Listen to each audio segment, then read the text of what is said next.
Chefs Without Restaurants, episode 69 with David Phu. Yeah, growing up in Oakland and being Vietnamese-American in Oakland, especially in the 80s and the 90s, I think the access to Asian food and Asian ingredients, specifically Vietnamese, was very, very seldom. And then even if you were able to, I feel like the quality was subpar. And I think, to be more specific, the region that my parents are from, when people think of Vietnamese food, it's very general. They think banh mi and pho. My parents are from an island, and they were pescatarians up until they immigrated over here. So the cuisine that we ate and the food ingredients that we were accustomed to, we couldn't get access to those ingredients here. So everything that I ate that I thought was Vietnamese in my youth was actually my mother's improvisation of what she knew as cuisine all throughout my youth, because maybe number one, we didn't have enough money, or number two, she cooked in Thailand and she brought a recipe with her. This is the Chefs Without Restaurants podcast with your host, Chris Spear. Each week, I'll be speaking with food entrepreneurs and people in the culinary industry. If you're interested in learning more about our organization dedicated to helping people build and grow their food businesses, look us up on the web at chefswithoutrestaurants.com and .org, and on Facebook, Instagram, and Twitter at Chefs Without Restaurants. Now, enjoy the show.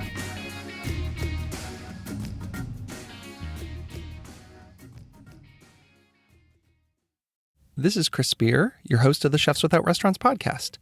If this is your first time tuning in, this is a podcast that has grown out of my organization of the same name. I myself am a personal chef and have a business called Perfect Little Bites, which I started about 10 years ago. I wanted to form a community of like-minded food entrepreneurs and people doing interesting things in the food business that aren't necessarily working as cooks and chefs in a restaurant. On the podcast, we speak to some of those people who are doing some of those interesting and different things. On this week's show, I have Chef David Phu. Tu is a first-generation Vietnamese-American born and raised in Oakland, California. You might know him from season 15 of the Bravo TV show Top Chef. He's also a San Francisco Chronicle Rising Star chef.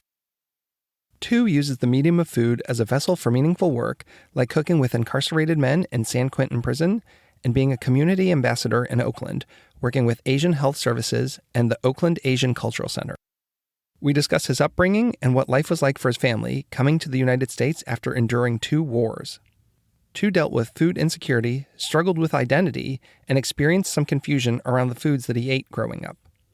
We talk about Vietnamese restaurants, the Michelin system, how he got into cooking professionally, and we touch on his experience on Top Chef. You can find cooking tutorials on his website, chef2.com, and he's also started an e-commerce shop called Tumami Spices, where you can order kimchi, pho kits, Asian snacks, spice blends, and more. I hope you enjoy the show, and I'd love your feedback. So please share any comments you have, and you can go and I would appreciate it if you liked and reviewed the show if you're an iTunes user. Thanks so much for listening, and have a great week. Welcome, everyone. This is Chris Spear with the Chefs Without Restaurants podcast. Today, I have Chef David Phu. Tu is a first-generation Vietnamese-American born and raised in Oakland, California. He was on season 15 of the Bravo TV show Top Chef and is a San Francisco Chronicle Rising Star chef. His extensive resume reflects a wide range of experiences, including being a chef ambassador for Whole Foods Market and a food TV host. Welcome to the show, Tu. Hey, thanks, Chris. Super excited to be on here. Thank you for having me, man. You're welcome. Thanks so much for coming on the show. This is exciting. Absolutely. Any opportunity where I get to tell my story and connect with another chef, I think there's this understanding and kinship that we have with one another because we're chefs, you know? Yeah, definitely. And, as a personal chef myself, I don't work in a traditional restaurant setting. And all of our guests, I'm really trying to share the stories of these people doing interesting things that don't pertain to restaurant cooking. I mean, you've done restaurant cooking, but now you're kind of doing your own thing, as many of us are. So I'm always interested in kind of the path that people take to get there, the hows and whys, and find out a little bit about them. Absolutely. And I think that's great because I think so far probably you'll find out, not just from me, but from the other people that you spoke to, or the people that you interviewed, and no one's path is linear, right? It'd be so ideal that if it's linear, you do this, do this, and this happens, but... Yeah, and things change all the time. Like Chefs Without Restaurants, I've said a number of times, I thought was going to be like a little club of 4 people that I knew, like we could just gig share and talk about Yeah. like how to become personal chefs. And it blew up to over like 200 members within a week of announcing it. And now it's crazy. Like I have a podcast. We have like thousands of members like across all platforms worldwide. It's like, I still don't know what I'm doing. People are like, what's Chefs Without Restaurants? I'm like, I don't know. We're kind of like a community. Like it's free. Join and, we'll help each other. I think you should find pride in the fact that you don't have to, nor have a need to explain to people on what it is. Because I think at the end of the day, for people who get it, they get it. And it reflects in the thousands of members that you have on all your different platforms, right? So yeah, it's like the chef thing. It's like, if you're a chef, you get it, I think you're speaking, I think you're creating a space for a culture of people who probably before didn't have a space to talk about that stuff. So that's why I signed on to this, is that, I think it's very unique. And, I think conversations that happen here won't exist anywhere else. So good for you. Yeah, and I think so many of us are entrepreneurs. You don't have to be an entrepreneur. I mean, we have people who, work in contract food or they're R&D chefs or something like that. Yeah. But the whole idea being so many of us do have our own businesses and we're not naturally business people, right? Like you maybe go to school for culinary arts and you've only worked in restaurants or something, and then you want to start a food truck or a catering business. Like, what's your experience on that? And like, once you go out and do it, who do you have to lean on and say like, hey, how do you do this? Like we were just talking off air before this and you said, I'd create a Google form for that. Like, that's a great idea. Those are the kind of things you have these conversations with people and they can maybe see something that you don't and provide some tips where you're not going to get that talking to necessarily like a chef who's working in a restaurant because they have totally different experiences. Absolutely. So I'd love to start talking about your upbringing a bit. I know your parents came over from Vietnam in the 70s. What was your childhood like and your upbringing? So my parents are from an island called Phu Quoc Island. It's the southernmost tip of Vietnam. And on that island, they experienced not one, but 2 wars. So Vietnamese-American War, and then the Cambodian-Vietnam War, which was against the Khmer Rouge. So I think just starting off the conversation with the understanding that they experienced tremendous amounts of PTSD, landed in Thailand in a refugee camp for a year, got sponsored over, and then ended in Oakland in a underserved community. So I think for me growing up, it was, I had a good childhood, but I wasn't as privileged or had the benefits of what most youth would have here in the United States. I basically, just to kind of cut straight to the point, I grew up hungry, I was poor. But I think the beauty in all that was that I didn't realize that I was poor until much, much later. I think if anything, there's a beauty and genius to the way my parents raised me, was that I didn't feel poor in my youth. And I think they did that through food in some sorts, I think that's why I have this weird obsession with food. And they had pretty working class jobs when they came over here, didn't they? Absolutely. They came over and they were janitors at the Fox Theater in Oakland.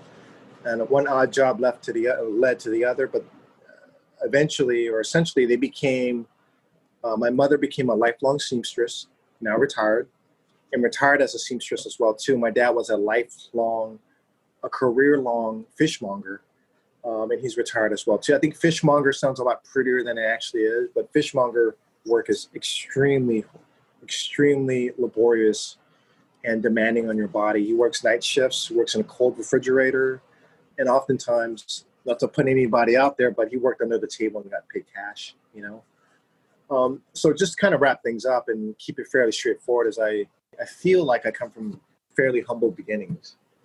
But I think that's what translates into my work ethic and my understanding of the world and people, and, navigating to where it's navigated me to where I am today as of 2020. So. What was food like in your house growing up? Were you eating traditional Vietnamese food? Could you even find those ingredients at the time? Because now it seems like that's a great question. You can get fish sauce at every grocery store now, but I can't imagine what it was like growing up back then. That's a great question, Chris. Growing up in Oakland and being Vietnamese-American in Oakland, especially in the 80s and the 90s, I think the access to Asian food and Asian ingredients, specifically Vietnamese, was very, very seldom. And then even if you were able to, I feel like the quality was subpar. And I think, to be more specific, the region that my parents are from, when people think of Vietnamese food, it's very general. They think banh mi and pho. My parents are from an island, and they were pescatarians up until they immigrated over here. So the cuisine that we ate and the food ingredients that we were accustomed to, we couldn't get access to those ingredients here. So everything that I ate that I thought was Vietnamese in my youth was actually my mother's improvisation of what she knew as cuisine all throughout my youth, because maybe number one, we didn't have enough money, or number two, she cooked in Thailand and she brought a recipe with her. Or another interesting one was that we had a woman of Korean descent that was a neighbor of ours, but spoke fluent Vietnamese because she was born in Vietnam, but her family was of Korean origin. Isn't that crazy? Yeah. So growing up, I thought she was Vietnamese, but she taught my mom a bunch of Korean dishes. So for years, all the way up into like my late teens, I was eating Korean dishes thinking that it was Vietnamese. Oh, that's like, interesting. isn't that crazy? Like, Yeah. Things as universal as anchovies. Like everything that I thought associated with an anchovy that was Asian, for me, stemmed back to being Vietnamese because of fish sauce. And I think an adolescent or a young teen, that's a totally reasonable assumption, correct? Yeah. So there's this Korean dish where they serve, it's a pan-fried crispy anchovies, and they spike it with jalapeno, and you eat it with rice. For years, I thought it was Vietnamese, and it's just, it put me in a conundrum in a sense where going into high school, right out of high school, going into culinary school, learning about other people's cuisines, and then 10 years later, I pivoted back and wanted to cook Vietnamese food. I went down this whole rabbit hole of what identity, culture, and what authentic Vietnamese food was. And the things that I cooked is very, very different. Or the things that I ate in my household is very, very different than what you see on Instagram, or even what Anthony Bourdain, God rest his soul, showed on his show. Because like any other country in the world, it's impossible to generalize or summarize a region's cuisine. Like, let's use Italy, for example. Italy has so many communities and districts and different geographies, from desert, mountain, ocean, coastal, all that stuff. So someone from Venice and someone from Sicily will absolutely eat different food, completely different, right? Even their accents will be completely different, and I started to come into that understanding once I started cooking Vietnamese food. So to kind of like repeat my answer in a short format, I was fairly confused as a kid eating Vietnamese food and eating food in my household. Is there a big Vietnamese community in Oakland? There is a pretty substantial Vietnamese community here in Oakland, big enough to have their own established community. In East Oakland, we have a little Saigon, the same way LA or Orange County has a little Saigon, And I think San Jose absolutely stumps our Vietnamese community, I think by double or something like that. Yeah.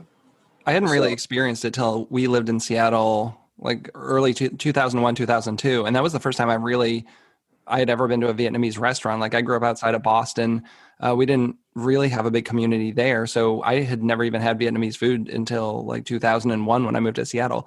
But, something that strikes me, and I'm sure this is something you maybe experienced. So my hometown was it was an almost all white suburban city in Massachusetts. And I remember there being a Vietnamese restaurant. And my dad was kind of racist. Like, I've told people, but we were not allowed to go there. Like, there was this holdover about the whole, Vietnamese-American war. And we were not going to support these people who owned a shop. And I can't imagine how hard that was from them, because I know my dad was not the exception. He was probably the rule in that town. And I can't imagine them coming here, trying to make their own, open up a restaurant, just these people not eat there because of a war that had occurred 20, 30 years ago. But I never got to eat there, and I kind of wish I did, because it's some of my favorite food.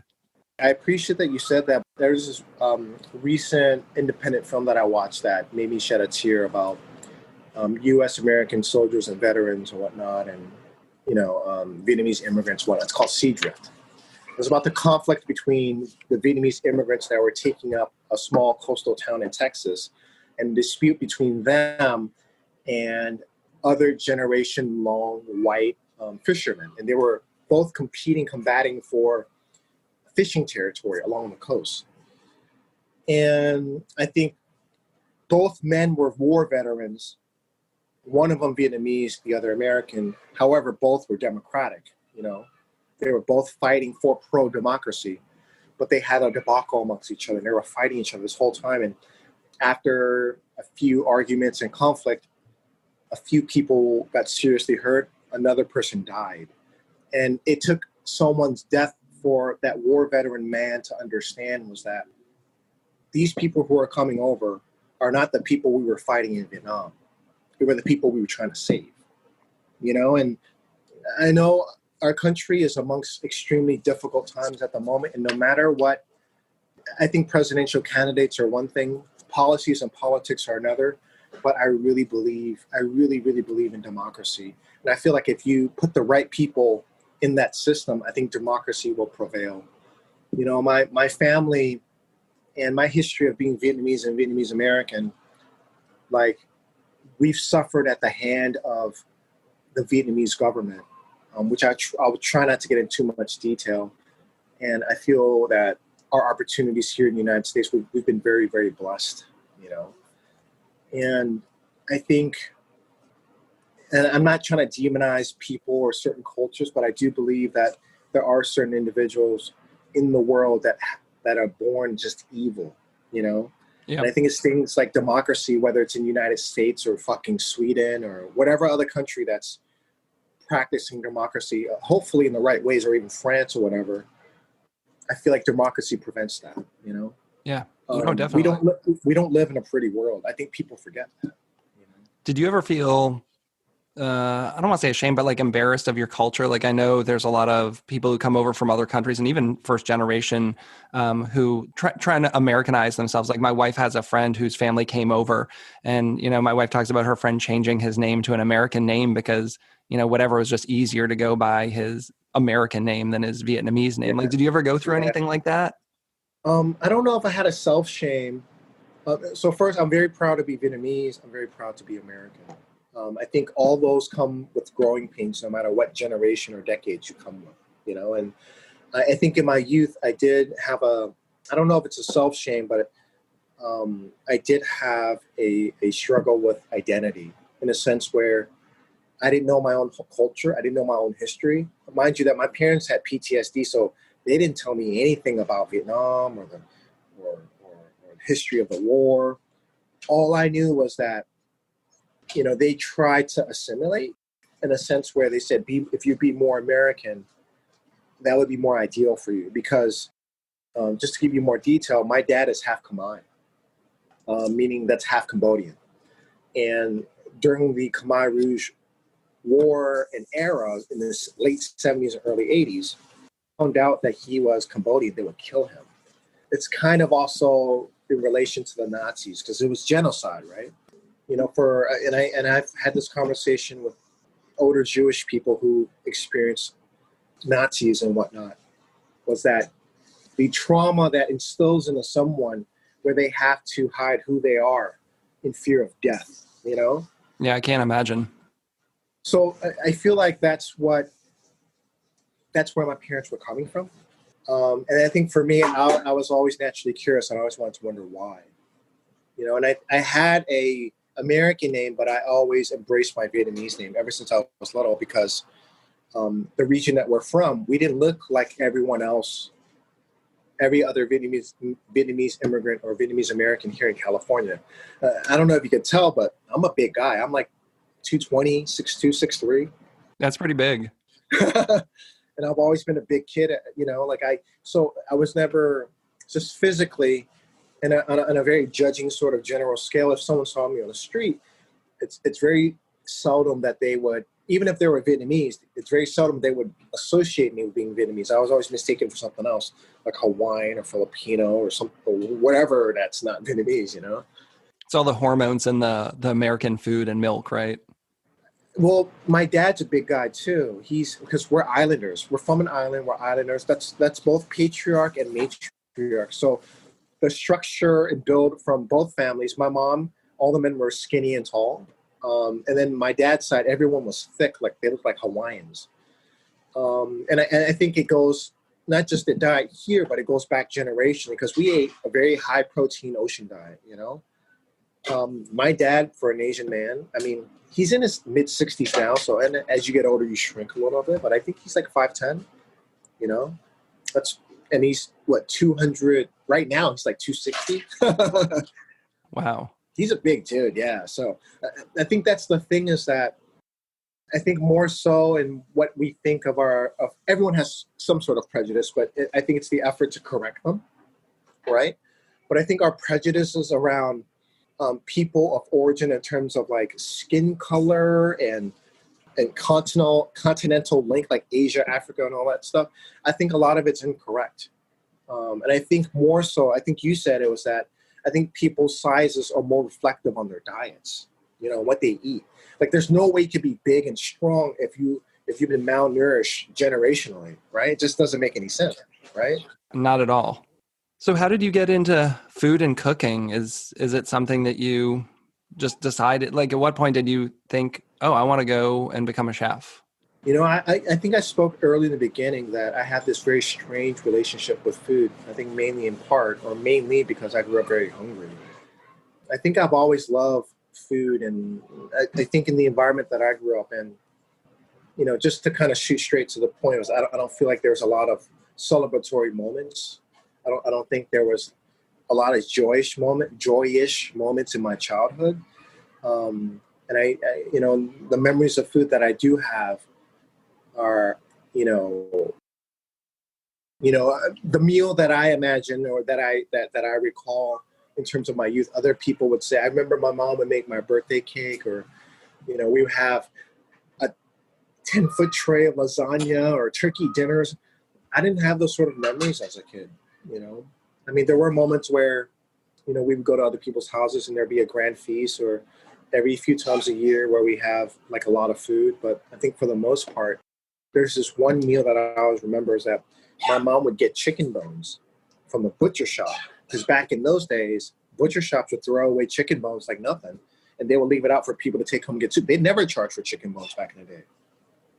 So my mom would just go to the mart or go to the butcher shop or wherever had a butcher counter and get those chicken bones and go home and make a soup out of it. That's like Charlie and the Chocolate Factory cabbage soup sort of style.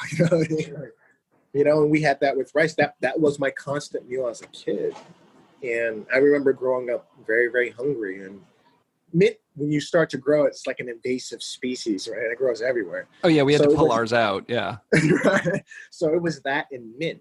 And the thing I love about mint was that it was the one thing that I got as a whole ingredient that was like fresh and vibrant. So I think coming from that sort of history, I wanted to cook and nourish myself and experiment at home, because now I have the power to contribute and, do something if my stomach's hurting or growling, right? And then naturally coming out of high school, I decided to be a chef. Other people's like Christmas presents under the tree. For me, it was like eating food, and, like, I don't know if some people would consider that an eating disorder in any sense, but I don't think it ever got to that extreme. But I think that obsession is what got me here to where I am today, is loving food in its all aspects and not just consuming the history, the technique, and learning about it and furthering it in my career, all that stuff. So. Yeah, I can't imagine what it's like to go hungry. I had a foster sister growing up, and she moved in with us when she was, I think, like 15. And you know what? God bless your parents, man. That's God's work. Absolutely God's work. I was like 9, and they decided they wanted to bring someone in. But, she had lived in a group home for a while. But one of the things, like, my mom would go grocery shopping and she would take like a Sharpie and write like her name on things, like earmarking things, or she would like open a carton of milk and like drink a swig so that no one else wanted. And it's like, It took so long to get through to her. Like, no, like you're not going to go hungry. Like, this milk is for everyone. You don't need to take a swig out of it and put a marker on it. Like, you don't need to claim it. When we're out of milk, we're going to go to the store and get more. And that was like the first kind of glimpse into that kind of thing that I saw. And I remember being like 9 years old, you know, and you'd go and it's like, why is there a hot dog with like a bite taken out of it in the fridge? But that was like her way of claiming food so that no one else would eat that. And it was really sad to kind of see that. So, you know, that kind of resonated with me. Yeah, I think that's the one of the beautiful thing about the institutions that exist in the United States is that, you know, there's food banks, you know, there's the library, like stuff like that wouldn't happen. I don't think there's those types of resources in other countries, you know. And the best chef, like, I think those are the things that drive me the most.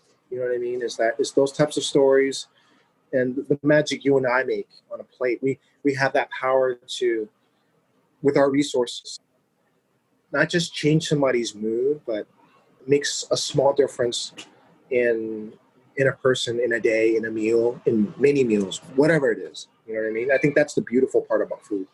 Yeah, I mean, most of the events I do now, they're all special events. I've done 2 weddings this week, you know, and to be able to be a part of, you know, to be able to be part of someone's life, which is really weird for me because I only do small events. Like, I max out at 20, and now all these people are having these, you know, we're talking about the word micro weddings, but I did a wedding reception for 11 and a wedding reception for 10, which is crazy. So now I'm doing weddings, and that's not something I've ever really done, but for forever to be linked in these people's story of, you know, but I love that feeling because you're seeing these groups, they're so much more connected. Like, I remember, you know, even my wedding, which wasn't crazy, but like, you have all these people there and you're being pulled to all these conversations and you're not really connecting. But now with COVID, people are having small parties and it's just really the most important people in your life. It's like a dozen people just coming together around a table, having some food, they're DJing the thing themselves and having like an amazing time. And I kind of hope there's, you know, some of that sticks around, that people readjust their priorities and don't go back to spending $50,000 on, you know,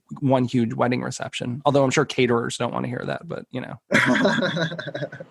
I think it is because they opened a new door for that. I don't think it's ever going to go away once the doors open for that. You know what I mean? Yeah.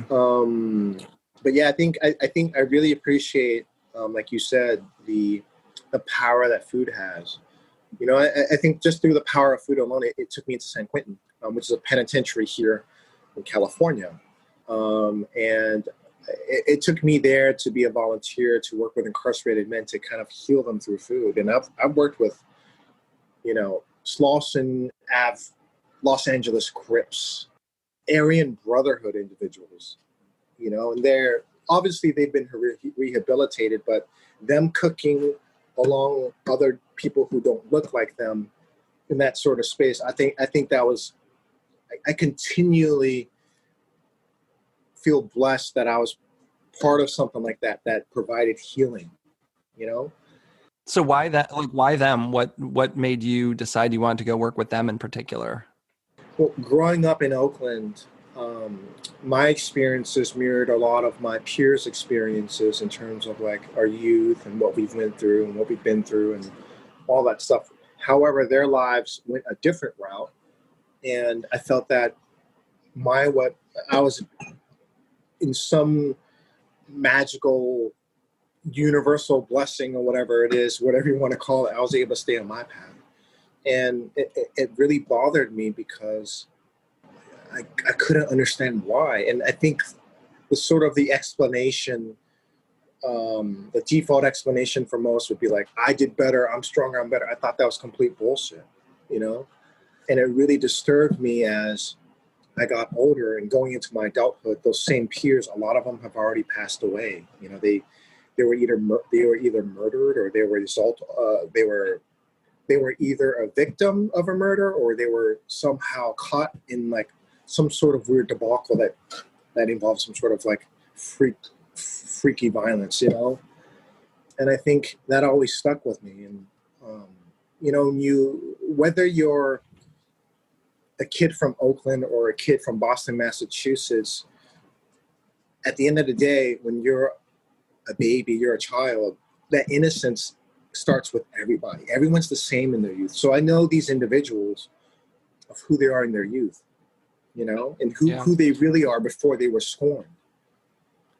And that, I think that always bothered me. And I think that's what took me into prison, was that, in some sort of essence, I was never able to save my friends. But if I can put into some work to help changing the life of one individual in my time there, I thought that for me, that idea was at least somewhat fulfilling for me, Well, it seems like you're very involved in your community, not just with that. So what does community mean to you, and being part of a community and helping out in your community? You know, I think as of 2020, before I thought my community was just Oakland and in the places that I existed in. And then as my career bloomed, I think other people from other communities around the nation and wherever else would reach out to me and be like, hey, I'm inspired by you and XYZ, you do this. And, so I think from there, and as I connected with other chefs around the nation and in Vietnam or whatever, my network expanded. And I felt that it would be selfish for me to be like, I'm trying to just take care of people from where I'm from, and I'm ignoring the issue in other places. So I think as of 2020, my definition of community has expanded. I think it's for me, it's community means there's an effort to care for each other, and if there's other people who wants to go into that space and like be ethical and heal and move forward and be righteous in both the non-religious and the religious sense, whatever it is, being ethical as a person, having human compassion. I would say when I use the term community, that's what I'm welcoming in. So that's what that means to me. I think in terms of the extent of it, I think the farthest that I could go is within my network, within my resources, I know, complicated answer. Yeah, no. Yeah, it's really great because not everyone gets involved in a community at all. I think it's really easy to get kind of self-absorbed in everything that you're doing and just go about, and your community is essentially like your family and your neighborhood. I think it takes a concerted effort to say, no, I'm going to donate time or resources or whatever it is to people within some kind of community, whether that be locally or globally, which, you can do some stuff online. So I think it's great to be able to be active in your communities. Yeah, and it's and like I said, if there's any restrictions for me, it's a resource thing. You know what I mean? Where whether I don't have the energy or the capacity or even the connection to. So, but I think that's the blessing of the digital age, if you will, and all the virtual stuff, is that whatever efforts you're doing right now could be, if done right, could be echoed out further than your city walls and borders, right? So. Yeah, most definitely. As someone who's built a community online, like that's, what I'm doing with Chefs Without Restaurants isn't necessarily like helping people in need, but I've built a community that lives in the internet, and I can connect with people locally via that. But you can do the same with, whatever organization you're trying to work with to help. Absolutely. I'm super proud to say that that I am a community advisor for a nonprofit organization in Oakland, Chinatown, called Oakland Asian Cultural Center. And in my youth, they were a safe space for me to go to for after school activities and all that stuff, a place where I could learn more about myself. And I'm super proud to say that I've gotten to a place in my career where I can creatively find ways to help out and give back. So, and I think that's important too, is that eliminating this sort of rapper notion. You know how rappers say I'm self-made? I think it's complete bullcrap. Yeah. So who helped you if you're not self-made? Like, who do you say gave you a foot up? This is the power of mentorship. Every single one of my employers that patted me on the back when I was young and said I did a good job, everyone that took time out, teachers as well, coaches as well, said that if you apply yourself, whether it's in this or something else, that something good's going to come out of it. Because I have to tell you, just continuous examination of my own personal life, the more I start to understand that all these other people in my life were just as important, in addition to my parents, I start to understand that saying is absolutely true, is that it really takes a village to raise a child. Absolutely does. I find the most healthiest individuals that I look up to, that I aspire to be more like, the people whose gotten to the heights that I would wish that I would get to, both the ones that I know personally and the ones that I don't know. I always hear and see these stories of like beyond their parents, but how communities or certain key aspects of people in communities have empowered them and helped molded them to become the person that they are today. And I guarantee you, like every person on the face of this earth where they're in a good place can say absolutely the same, you know? And I think, just speaking on the topics of parents as well too, I think with parents or even teachers or coaches or whatever, I think that the notion that people have ideal parents, ideal communities, ideal settings, I think you can learn how not to be from the wrong environments as well too. But I think sometimes it takes the individual to realize that in some magical shape or form, maybe being introduced by somebody else through self-education, through reading, whatever it is, It's hard to break out of those molds, because so much is learned behavior and environmental, like I had referenced before, like my dad had a very racist kind of worldview on things. It would be very easy for me to adopt those kind of feelings and beliefs. I was raised in a Republican household. And when I turned 18, I registered as Republican and I voted that way just because like, that's what you did. That's what I didn't even know what that meant. I didn't know anything about the candidates. And it's very easy to be 40 years old and still having the beliefs that your parents had and doing all that stuff. And I think at some point, it's hard. I don't even know. I guess maybe going away to college and living on my own is where I kind of figured out who I was. But what if you're not that person? What if you live at home until you're 20 and then move off, and you don't develop any thoughts of your own, So it could be very easy to just perpetuate that cycle. That's a great point. But I think in moments like this is where I reference history. I think self-education is extremely powerful. And I think in this era, I don't think people take it as seriously as they did back then. The great dictators of history, what's the first thing that they did, or what's the first thing that they attacked when they took over a country or a nation? Education, books, they would burn, learning. Yep, that's right. They would burn all the education institutions down. They would burn all the books. They would take your thoughts away. They would take your opinions away. They would forbid your opinions. I think that's the key thing, is that if you're able to self-educate or introduce education to an individual, I think that's the most powerful thing. I think if our school systems and school structures were stronger, I feel like a lot of our society's issues would go away. Not go away, but it would be more preventative, if that makes any sense. Yeah, I mean, we're focusing, in my opinion, on a lot of the wrong things, not to slam the education system. I have children who are in elementary school right now, and you see some of the things they're learning. Sometimes it's like your eyes are on the wrong prize, right? Like you're teaching them these things to be like factory workers or whatever, the education model. Yep. And you're not teaching them I think you should be learning more soft skills. And maybe that's a parent's, job, but just having them be super competitive in math and science, I don't think is going to make the kind of person that we need to have in the world, Absolutely. It's not a balanced education from what I'm seeing. Absolutely. I agree 1,000%, and I think there should be more emphasis on history as well too, because I feel like history, you can only learn so much, but I feel like there's a lot more to the world in terms of understanding, and the more one understands about the world, the more you can understand about yourself. The more you can understand about yourself, the more you can gear yourself forward in the right direction.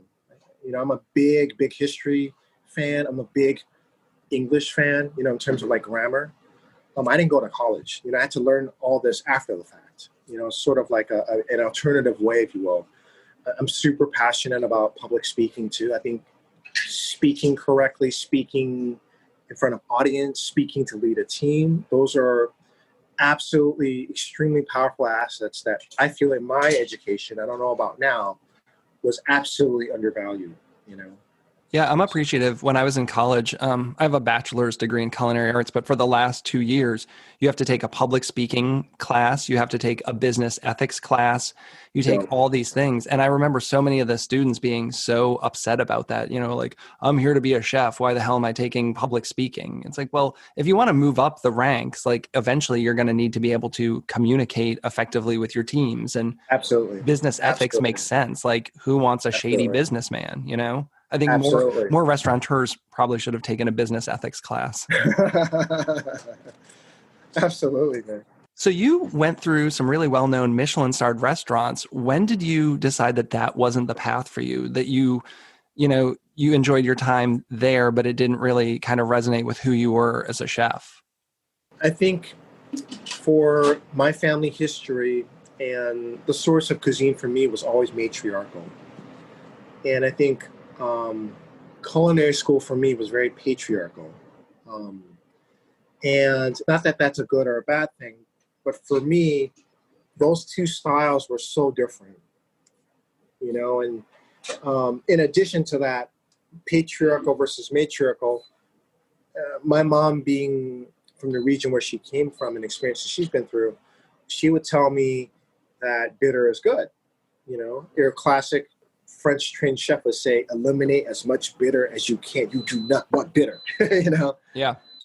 And I think that was where the huge conflict was there for me. Not to say that one is better than the other, but after, some French training, some Michelin French training, some Michelin Italian cooking, I wanted to see what my mom was talking about. So opposed to putting, in my early career, I would put European, French, American gastronomy on a pedestal, and I would belittle my mother unknowingly because I'm like, this is what I learned in culinary school, Mom, blah, blah, blah. I did that too. Yeah, right? And as I got older in my career, 10 years into my career, I wanted to balance that pedestal out. I'm like, you know what? I want to learn more about what my mom's cooking and her grassroots, generation-old wisdom, see how they cook. And I think I absolutely fell in love with it. And my efforts to understand how my mom cooked was, my pursuit to cook authentic Vietnamese food. And the funny part about that is that in my pursuit of that, I got more and more lost into it and away from cooking authentic Vietnamese food, which is a general term. I think more than anything, the beautiful coincidence about it was that I think learning about my mother's recipes and my family's recipes and how they cooked, it opened this Pandora's box of their experiences, with war and their history. And that for me was sort of the safe space for them, especially my mom, to open up. And I was finally able to learn about what they've been through and the pains and the horrors and the pleasures in their personal histories, which you know, I wasn't out for that initially at all. Yeah, I'm sure that was super hard for them to talk about. I don't think I'd want to be sharing that often with my family. Absolutely, and totally understandable. And just to kind of like slightly pivot and speak to my projects that I'm doing now is that a few years back, I started a food media company in efforts to kind of like keep track of these stories that my mom is telling. So, and as of early this year, we finished the short film, and it's going to be showing on KQED California and then public broadcast PBS National specifically, I think by February. So November KQED, which is local here, and in February national PBS. I'll keep you posted. Yeah, please do, because I'll be sharing that out. Yeah, so it seems like you're doing all this stuff on your own now. You've got your website, you're doing some cooking classes online, and I'd love to hear a little bit about your spice and Vietnamese ingredient company that you started too. Why don't you talk about that a little bit? Absolutely. Well, I just want to be very transparent in a sense where I think it's my responsibility as a co-chef, just like yourself as well too. But at the beginning of the year, I had no plans to start like a spice store. Zero, virtual zero, no plans, right? As March comes around, Gavin Newsom, our mayor, he issues shelter in place. January 2020, we have 2 letter of commitments from KQED PBS. I'm I'm going to film all this year. We're going to do TV shows, whatever, well, whatever, right? March comes around, Gavin Newsom issues shelter in place. We lose all of our funding. Wow. I have nothing planned for the year. I had to clear my schedule out. I'm like, that's got to hurt. That's a dream, right? That's like, like every chef's dream is to, like, go do your TV show or whatever, right? Be like Anthony Bourdain or whatever, right? How long had that been in the works? As a company, we've been together for about three and a half years. So it's a lot of investment, a lot of energy, a lot of time, a lot of being discreet, because the things that you're working on, you don't know how they would formulate out later. There's no guarantee, so you really wouldn't speak about it up until you get a deal, right? Yeah. It's just how those things play out. It's like opening a restaurant. You can spend 2 years opening a restaurant, but there's a lot of buildup, but there's no guarantee that you're going to open on day one. But yeah, so I was absolutely distraught, completely rocked, that we lost our funding, and we had to we still had an opportunity, but especially in March, that's where our nation, our world, our international community in the world, there's a lot of suffering that was happening, from Black Lives Matter to the rioting to, and I just want to make it very clear, there's a difference between the protests and the rioting, right? Yeah. To the fires that happened in California. So I think, especially because here in California, we were stuck indoors, I wanted to do something to contribute and help the effort. So I started hosting virtual cooking classes on my website, chef2.com. And I charged $20. You can't afford $20 for a class. There's an honorary discount code if you sign up for my newsletter. So that's 50% off. So it's $10. I'm sure anyone can afford $10 for a class. Quite a bargain. Yeah. In addition to that, 50% of those proceeds have been going to nonprofit organizations or causes. Everyone from fire victims to organizations to community centers. And I've been doing that ever since. And I'm super proud in the collaborations that I've hosted with other partnering brands and friends of mine, where they would donation match. I think our most recent one was, which I'm doing right now, is I partnered up with Twitter, and Twitter's doing a donation match. I think our goal is $5,000. I think we're like $1,000 away. Stuff like that adds up. Yeah. And we need to give some of that we're gaining as well too. I think in part because we're in a time and place in Earth's history where we can't, we can't pick and choose anymore. We have to do a little bit. We have to give a little bit, because if we don't, there's no guarantee for next year or 5 years from now or 10 years from now, right? Or 50 years from now. No guarantees at all. We've learned that this year, if nothing else. And then that sort of migrated over to starting an e-commerce spice store, an Asian spice store. I think mainly in part because the past 2 years I've been doing a lot of advisory and consulting and product development work for a few organizations and companies like Whole Foods and in the food robotic space and kind of everything in between. And I do the fancy food show as a secret judge as well too. That's right. You see my face. Don't be mean to me. But I was like a secret judge for the fancy food show, like multiple years. And there's always people in the industry that brings me products, and I taste it. I'm like, this stuff's amazing. And however, because they're small producers, it's hard for them to get into the retail ecosystem.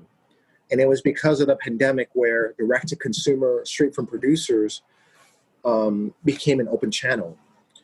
And I wanted to be able to work with these small brands.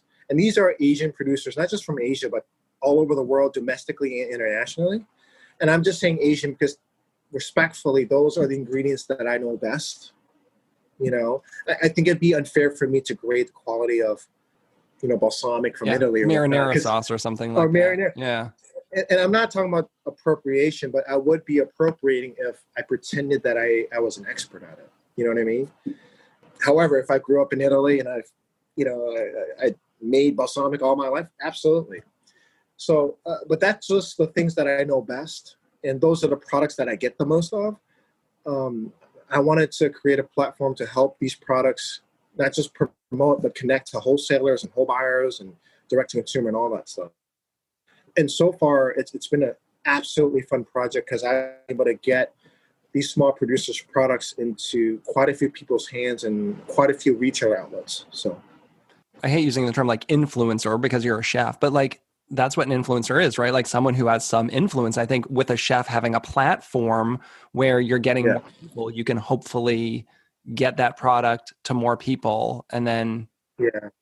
I hear what you're saying, but I prefer the terms entrepreneur, sure. where I'm less influencing, and I think more so I'm just trying to connect the dots. Yeah. Well, I think that's become Help people connect the dots. it's become a dirty word, but that's what it, in a lot of respects is, Yeah, right? it did become a dirty Yeah, word. because nobody wants to be associated with that because I think there's a connotation there. But what that is someone who has some kind of notoriety or an audience or is recognized as a specialist in a certain area and then Yeah, just kind of using that as leverage to help, elevate a brand or a person or something. But yeah, absolutely, the term absolutely. the term entrepreneur is so much more preferable there.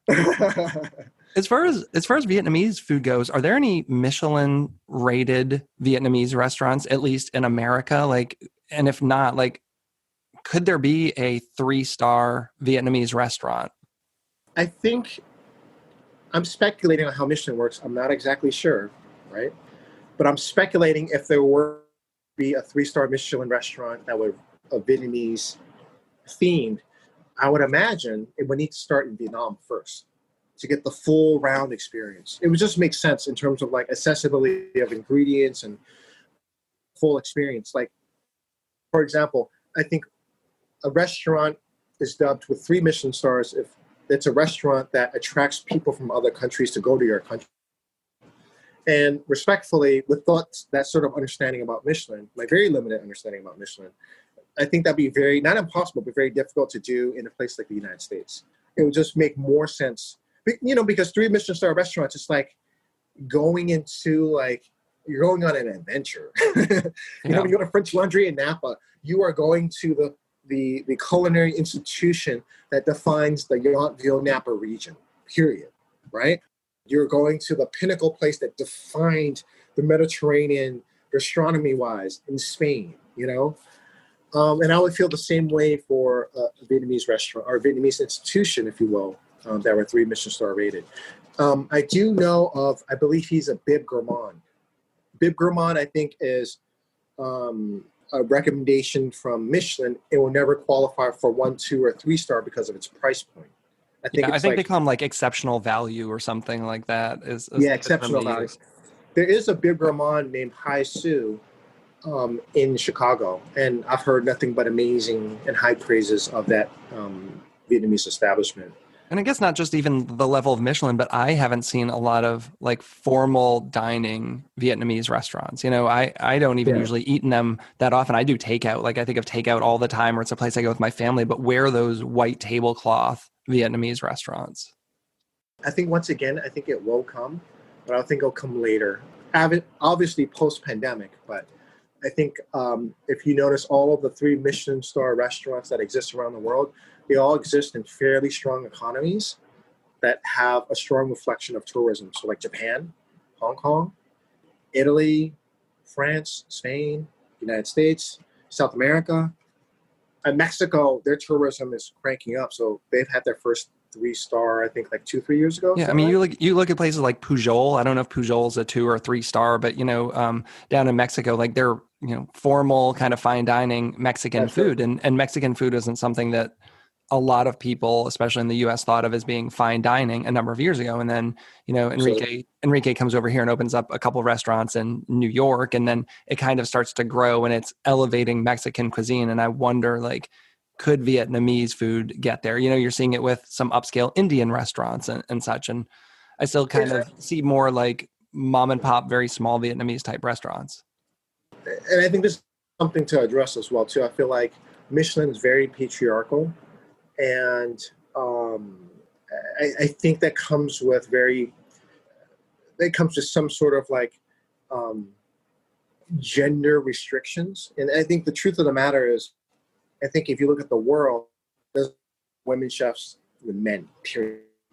Period. Period. Period. I'm talking about professional chefs. Period. However, in the historical context as well too. However, Michelin has a reputation of awarding the majority of chefs male chefs Michelin stars and Michelin awards. And I think there's a good and bad in Michelin. I think Michelin is a double-edged sword. And, if you get it, now you have to stress about maintaining it, right? I think the other context is that with this new generation of kids, was it Generation Z? Do they want to be chefs the same way we want to be chefs? I'm not sure of that. I don't know if that's going to exist, And I think Michelin started doing the hard pivot to street food because chefs like you and myself, that sort of training that we went through, that sort of brigade system that we went through, I don't know if that's going to exist anymore. Yeah, I'm not interested in that food. I mean, there's great Michelin restaurants. Of course, the French Laundry is an amazing place. But like when I go to a city now, like I'm more interested if I'm going to Michelin, like a 1-star or a 2-star, like it's got a cool vibe. Like I'd rather go in a place where the food is banging, but like you maybe got some old school hip hop on the radio and it just has more of a laid back vibe and you can get a bunch of interesting stuff. I'm not interested in a 20-course, $300 menu that takes 4 hours. Like I'm just not interested in that anymore. And I think in terms of like where the economy is going, I don't see those type of restaurants, those sort of models thrive post 2020, post 2021. I mean, look at Al Bulli. Like they could have stayed on, but they didn't. And he pivoted to a research institution because you know why? Now he can do all his R&D he wants, and then he can sell his information. Opposed to worrying about covers and seats and accolades and all that stuff. Yeah. And most of those places, like you said, you travel for, I think there's definitely already been a return to the neighborhood restaurant. Like, what do you do if your restaurant is so dependent on people traveling, whether it be regionally or internationally to your restaurant? Now, people aren't getting on planes. They're not traveling. I'm not going to San Francisco to go to a restaurant anymore. I'm only going super locally. So if you're one of those restaurants, you have to figure a way to make it work for your local communities now. So really quickly, like you were on Top Chef. How was that experience? Like, would you do that again if they wanted you to come back for like an All-Stars or do something? Was it an overall positive experience for you? Absolutely. I think Top Chef changed my life. I think it helped grow my brand. It helped share my story across a lot of different mediums. And anything on NBC Universal or Bravo, it goes international. So I think for that, I was just super happy to be on the show. If they would ask me to do the show again, I would absolutely do it again. I think it was absolutely fun. They took care of us in a sense where all the staff members, they kept us in a penthouse. The food was always stocked and sponsored by Whole Foods. So like whatever we wanted, we just say, hey, I want a 40 or, some salami or whatever it is. They'll always get it for us. So I think in terms of the situation, in terms of like our living conditions was amazing. In terms of like the competition and the environment, for me, I don't cook like that. It's really hard to wrap my head around to cook like that. And it takes a very specific skill. But after going through it once, I had an understanding of how those things sort of work, and then refocusing my energy. And I just tell you this, like, there's a lot of chefs in there that have a lot of Michelin training that fail in the Top Chef contest because it's a completely different game. You're making a dish like in 15 minutes. Yeah, like that's crazy. If I were to do that in a fine dining restaurant or any of the establishments that I could, my chef would kick my ass. And with no help, like what environment are you doing food like that literally by yourself? You're used to coming from your restaurants with like a whole team of people with you. Well, I think the other thing is not just that, but I think the other thing to consider is that, and this is the oxymoron for me, is that a 15-hour braised piece of oxtail versus one done in 10 minutes. Which one sounds more delicious to you? Which one do you think is going to taste better? I've never seen a 10-minute oxtail on a menu anywhere. Right? Like, so, but it's not that it's impossible. It's just you have to learn a bunch of these tips, secrets, and break all of these rules to figure out how to do it. You know what I mean? And just in my experiences, I had to break a lot of all my own rules that I've established in my own kitchens and the ones that I've inherited from my chefs and whatnot to make it work, Yeah, I'm sure there's stuff that goes in the fryer that you would never fry on a normal basis. Like you see the fryer come out, it's like, oh, this isn't done. Throw it in there, give it another 30 seconds in the fryer. Yeah, and I think if you watch the show, I had a lot of camaraderie with everyone, and I think, but that's just the way I am in the kitchen. Is that, when somebody else goes down, you help out, and like you offer. And I think in a competition like that, I was thinking like Rocky and Apollo, is that I want to beat you at your best. I don't want you to fail over a technicality. I think the complexes of personalities and competitiveness goes on and comes out later in the show, Yeah, it's always hard when like the time runs out and someone forgot to put something on there. It's like, you're literally not going to let them pick that, piece of chicken off the cutting board and put it on the plate. You're going to make them serve the judges with no protein. Come on. That's got to be hard. But that's the thing about the show. That's what gets people glued to the TV set, So I think it's, in all reason, I just try to remind people that, come on, people, it's TV. It's drama TV. Yeah, that's what keeps us on the edge of our seats, and they always know when to go right to commercial just to keep coming back. I think our season was the one where they started implementing slow-mo. I thought it was the stupidest thing ever, but Was it hard watching yourself? Like, do you like that? Like, would you watch the shows, and how do you feel when you see yourself on TV? When it first aired, I watched it for a little bit. However, it makes me feel weird watching myself. It's kind of like, I feel like that's such like a Kanye West thing. Like Kanye West would make a music album, and he would sit in his car and listen to it really loud and bobbing his head. It's like, that's my album. My album is great. I don't have that type of personality where I would watch myself and I'd be like, yeah, Well, it's even weird having the podcast, because the amount of times I listen to a show, because I do all my own editing, it's like I have to listen to it. You're like, do I really sound like that? Do I really say that stuff all the time? And then I hit publish, and like the morning it comes out, when I go for my morning walk or run, I'm listening to it to see how it actually sounds on the internet like everyone else. And you're like, this is weird. Like, I don't know. I've listened so many times. So I want to listen to this episode for another hour again.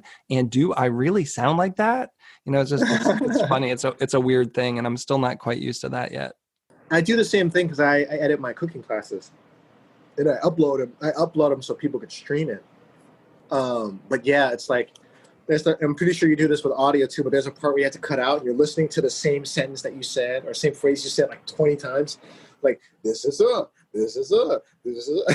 Yeah, no, definitely you do. And sometimes you have to have a conversation. Like, I have to say something to get you to tell a story, but then I have to edit out what I said to get you there, so the flow is a little better. So sometimes there's like a leading question, and then you get really deep, and it's like, and then I'll just, it's really hard to interview people on the fly. Like, my response will come off kind of nonchalant. Like, you'll talk about this very deep thing about, your parents and whatever. And I'll say, yeah. And then I'll transition to the next question, almost like I'm blowing it off. And then you listen, it's like, wow, that sounded really shallow. Like, you just shared this really deep emotional story about something. And I'm like, yeah. So anyway, tell me about your pho recipe, So you have to kind of think about how that sounds when you put it together. Because again, like, I'm having fun with this, but I never set out to be like a podcaster or media company. Like, I'm just learning on the fly and making it up as I go.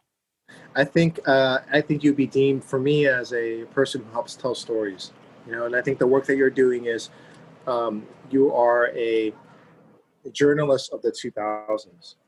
Well, I think all stories are important to hear, and you're helping sharing that. Like, this is the new format of what Twitter was in the early 2000s. And whether you were an accredited journalist or not on Twitter, if you were sharing world news and things that people wanted to say and talk about when they didn't have a platform to say it, like, I think that is the impact that you can have. Just saying. Well, thanks so much for coming on the show. And to all our listeners, as always, this has been the Chefs Without Restaurants podcast. You can find us at chefswithoutrestaurants.com.org and on all social media platforms. Thanks so much, and have a great week. Thanks for listening to the Chefs Without Restaurants podcast. And if you're interested in being a guest on the show or sponsoring a show, please let us know. We can be reached at chefswithoutrestaurants@gmail.com. Thanks so much.